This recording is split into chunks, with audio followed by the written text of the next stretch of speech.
வணக்கம் ஸ்டூடெண்ட்ஸ். இப்போ நாம் பார்க்க போகிற சம்மு தேர்ட் கொஸ்டின்னு. If x plus a into x plus b into x plus c is equal to x cube plus 14x square plus 59x plus 70 find the value of அப்படின்னு கொடுத்துட்டு, so கீழே வந்து sub question 4 கொடுத்துருக்காங்க இல்லையா, இந்த கொஸ்டினுக்கு இந்த ஐடென்டிட்டியிலேருந்து நாம் வேல்யூ கண்டுபிடிக்கணும். சரியா? வாங்க எப்படி கண்டுபிடிக்கிறதுன்றதை பார்க்கலாம். கொடுத்துருக்க கணக்கிலேருந்து 4 கணக்கையும் நம்ம எப்படி சால்வ் பண்ணுறதுன்னு பார்க்கலாம். ஓகேவா? ஃபஸ்ட் எடுத்தோன்னே கொஸ்டின் என்ன பண்ணலான்னு பாருங்கள். சொல்யூஷன் எழுதிட்டு இந்த கொடுத்துருக்காங்கல்ல ஐடென்டிட்டி ஃபார்மில் அதை எடுத்து எழுதுங்க ஃபஸ்ட்டு. சரியா? So x plus a into x plus b into x plus c is equal to எதுக்கு ஈக்குவேட் பண்ணியிருக்காங்க பாருங்கள். இப்போ இந்த ஃபார்ம் இஸ் ஈக்குவல் டு எதுக்கு கொடுத்துருக்காங்க, இதுக்கு ஈக்குவேட் பண்ணியிருக்காங்க இல்லையா? அப்போ அதை எடுத்து எழுதுங்க. X cube plus 14x square plus 59x plus 70. ஓகேவா? புரிஞ்சுதா?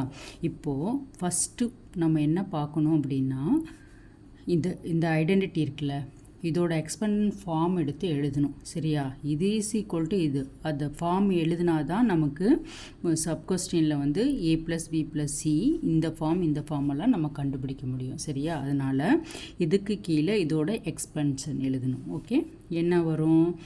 இது வந்து x cube plus a plus b plus c into x square plus AB plus PC plus c a into x. புரிஞ்சுதா? ப்ளஸ் கான்ஸ்டன்ட் டேர்ம் என்ன? A b c. Okay, is equal to, இப்போ இது equal to என்ன வரும்? இது இல்லையா? X cube plus 14x square plus 59x plus 70. புரிஞ்சுதா? இப்போது நமக்கு ஃபஸ்ட்டு எடுத்தோன்னே என்ன கொஸ்டின் கேட்டிருக்காங்க? இங்கே a plus b plus c கேட்டிருக்காங்கல்ல. ஸோ ஃபஸ்ட்டு சப் கொஸ்டின் என்னது? A plus b plus c இல்லையா? இப்போ இது என்னான்னு நம்ம ஃபஸ்ட்டு பார்க்கணும். ஓகேவா? இங்கே பாருங்கள், இங்கே எக்ஸ் க்யூப் இருக்கா? இந்த எக்ஸ் க்யூப் எதுக்கு ஈக்குவேட்? இதுக்கு ஈக்குவேட் பண்ணணும். அடுத்து இந்த ஏ ப்ளஸ் பி ப்ளஸ் சி இருக்குல்ல, இது வந்து எதுக்கு ஈக்குவல்? இந்த 14க்கு ஈக்குவல். புரியுதா? இது எக்ஸ் ஸ்கொயர், இது எக்ஸ் ஸ்கொயர். ஸோ இது வந்து இதுக்கு ஈக்குவேட். அப்போது இந்த டேர்ம் எதுக்கு ஈக்குவேட்? இது ஏன்னா கோஎஃபிஷியன்ட் ஆஃப் எக்ஸோட வேல்யூ, இது கோஎஃபிஷியன்ட் ஆஃப் எக்ஸ் ஸ்கொயர். இப்போ இந்த கான்ஸ்டன்ட் டேர்ம் இருக்குல்ல, இது எதுக்கு ஈக்குவல்? 70க்கு ஈக்குவல். புரிஞ்சுதா? இப்போ சொல்லுங்கள், a plus b plus c என்னது? இது எக்ஸ் ஸ்கொயர் டேர்ம் தானே. ஸோ 14. புரிஞ்சுதா? அடுத்து நம்ம செகண்ட் என்ன பார்க்கணும்? A plus a b into b c plus CA is equal to, இது ப்ராடக்ட் ஆஃப் எக்ஸ் இல்லையா? இது எதுக்கு ஈக்குவல்? 59க்கு. ஓகே, புரிஞ்சுதா என்னன்னு? இப்போது நெக்ஸ்ட் டேர்ம் என்ன இருக்குது? கான்ஸ்டன்ட் டேர்ம் இல்லையா? அப்போது கான்ஸ்டன்ட் டேர்ம் எதுக்கு ஈக்குவேட் பண்ணணும்? இந்த term is equal to 70. First எழுதியாச்சா? இந்த இது புரிஞ்சுதா? அடுத்து நெக்ஸ்ட்டு வந்து நம்ம என்ன பண்ணணும்னா, கொடுத்துருக்க ஈக்குவேஷனை சால்வ் பண்ணலாம். சரியா? இப்போது ஃபஸ்ட்டு நம்ம ஏ ப்ளஸ் பி ப்ளஸ் சி வந்து இது எழுதியிருக்கோம். ஸோ இப்போ கொஸ்டினை நம்ம பார்ப்போம். ஓகே, இப்போது நமக்கு தெரியுது ஃபஸ்ட்டு கொஸ்டின் என்னது? Sub question a plus b plus c is equal to 14. So இது கிளியரா? அடுத்து நம்ம என்ன பண்ணுறோன்னா, செகண்ட் சப் கொஸ்டின் என்னது? 1/a plus 1/b plus 1/c is equal to என்னான்னு நம்ம கண்டுபிடிப்போமா?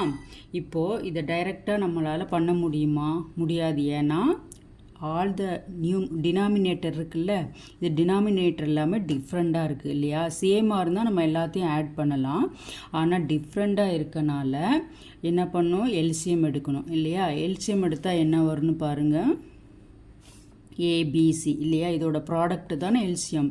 ஸோ ஏபிசி புரிஞ்சுதா. இப்போ மேலே என்ன பண்ணலாம், இங்கே 1 இருக்கா, இந்த 1 இன்ட்டு இந்த டினாமினேட்டர் ரெண்டையும் மல்டிப்ளை பண்ணணும் ஓகேவா. So 1 into b into c என்னது, பிசி புரிஞ்சுதா.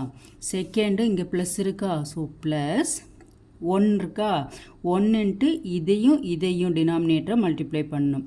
அப்போ 1 இன்ட்டு ஏ இன்ட்டு சி இல்லையா, அப்போது ஏசி. நெக்ஸ்ட்டு ப்ளஸ் சைன் இந்த 1, இந்த லாஸ்ட் டேர்முக்கு இது ரெண்டையும் பண்ணணும் இல்லையா.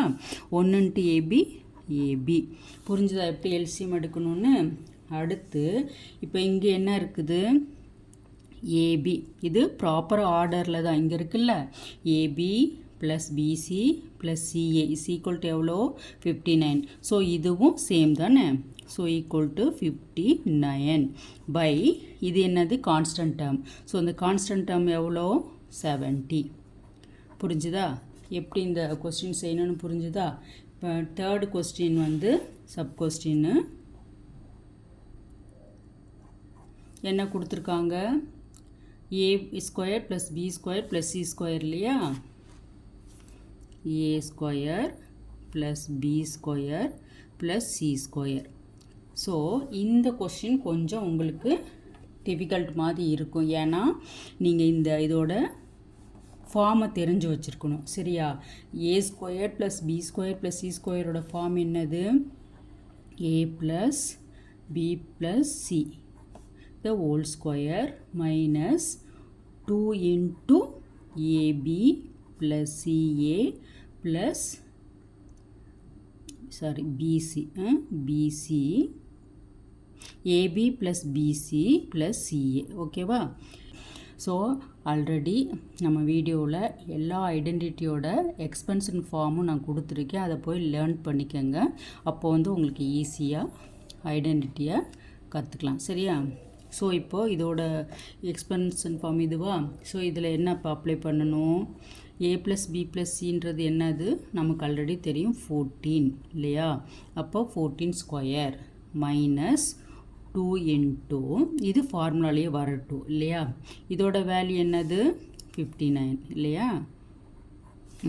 Next 14 square, 14 into 14 how much, 196 இல்லையா. 196 இது வந்து ஸ்கொயரில் வருது. ஸோ மைனஸ் இங்கே என்ன வரும், 9 2s are 18, 1 5 2s are 10, 11 புரிஞ்சுதா. ஸோ இப்போது 196 மைனஸ் 118 என்னது, 78 புரிஞ்சுதா. இப்போது தேர்டு சப் கொஸ்டினோட சால்வும் பண்ணி ஆன்சர் கிடச்சிருச்சு. ஸோ ஃபோர்த்தோடதை பார்ப்போம் ஓகே. ஃபோர்த்து சப் கொஸ்டின் என்னதுன்னு பாருங்கள், a by b c plus b by a c plus c by a b இல்லையா. இப்போ இது எப்படி செய்கிறதுன்னு பார்ப்போமா. ஸோ கொஸ்டினை எழுதிக்கலாம்,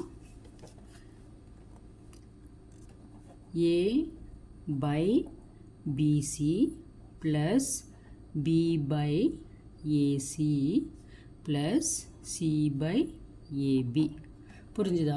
ஸோ இப்போ இந்த ஐடென்டிட்டி எப்படி பண்ணுறதுன்னு பார்ப்போமா. ஸோ ஈக்குவல் டு இதை நம்ம டைரெக்டாக அப்ளை பண்ண முடியாது, இதுக்கும் என்ன பண்ணணும், எல்சிஎம் எடுக்கணும் இல்லையா. அப்போ எல்சிஎம் என்ன வரும், காமனாக எல்சிஎம் எடுத்தால் இதெல்லாம் இதோட ப்ராடக்ட் தானே எல்சிஎம். ஸோ பாருங்கள் இங்கே 2 ஏ இருக்கா, 2 சி இருக்கா, பி 2 இருக்கா. அப்போ என்ன வரும், ஏ ஸ்கொயர் பி ஸ்கொயர் சி ஸ்கொயர்னு கிடைக்குதா. ஸோ மேலே என்ன வரும், இப்போது இதுவும் இந்த ஏ டேர்மோட ஏசியும் ஏபியும் மல்டிப்ளை பண்ணணும். அப்போ என்ன கிடைக்கும் பாருங்கள், இங்கே ஏ இன்ட்டு ஏ க்யூப் பிசியா. அடுத்து ப்ளஸ் இந்த பியோட 2 டேர்மையும் பண்ணுனா என்ன வரும், பி 2 டைம் இருக்குது, இங்கே ஒரு டைம் 3 டைமா. ஸோ பி க்யூப் ஏசி புரிஞ்சுதா. ப்ளஸ் அடுத்து ஆட்டோமேட்டிக்காக சி க்யூப் ஏபி புரிஞ்சுதா. ஸோ இப்போ நமக்கு என்ன கிடச்சிருக்கு எல்சிஎம் எடுத்ததுக்கப்புறமா இந்த டேர்ம் கிடச்சிருக்கா. இப்போ பாருங்கள், இதில் காமனாக இந்த எல்லா டேர்ம்லேயும் ஏபிசி எடுக்கலாமா? ஏன்னா இங்கே 3 டைம் ஏ இருக்குது, 1 டைம் பிசி இருக்குது. இங்கே 3 டைம் பி இருக்குது, 1 டைம் ஏசி இருக்குது. ஸோ இதிலேருந்து என்னத்தை காமனாக வெளியில் எடுக்கலாம்? ஏபிசி இல்லையா? ஏபிசியை வெளியில் எடுத்துட்டா என்ன இருக்கும் இன்சைடு? இதிலேருந்து ஒரு ஏபிசி வெளியில் வந்துருச்சு. அப்போ ஏ ஸ்கொயர் இல்லையா? கரெக்டாக. நெக்ஸ்ட் இந்த டேர்மில் பி ஸ்கொயர், இந்த டேர்மில் சி ஸ்கொயர். புரிஞ்சுதா? பை இதில் பாருங்கள், இதில் என்ன வெளியில் எடுக்கலாம்? ஏபிசி எடுக்கலாமா வெளியில்? ஏபிசி. அப்போ ஏபிசி வெளியில் எடுத்தால் இங்கே என்ன இருக்கும்? ஏபிசி இல்லையா? ஸோ இப்போ பாருங்கள், இந்த ஏபிசியும் இந்த ஏபிசியும் கேன்சல் பண்ணிடலாம். ஓகேவா? இப்போ இதோட வேல்யூ நமக்கு என்னன்னு தெரியும் இல்லையா? 78. புரிஞ்சுதா? பை இதோட ஏபிசியோட வேல்யூ கான்ஸ்டன்ட் டேர்ம் எவ்வளோ? 70. புரியுதா? இப்போ இது ரெண்டையும் எதால் டிவைட் பண்ணலாம்? 2ஆல் பண்ணலாமா? ரெண்டுமே ஈவன் நம்பராக இருக்கா? So 3 2s are 6, 9 2s are 18 by இது 3 2s are 6, 5 2s are 10. ஓகேவா? புரிஞ்சுதா? இப்போது பாருங்கள், ஸோ இந்த கொஷின் வந்து உங்களுக்கு ஈஸியாக ரொம்ப ஈஸியாக சொல்லி கொடுத்துருக்குறேன்.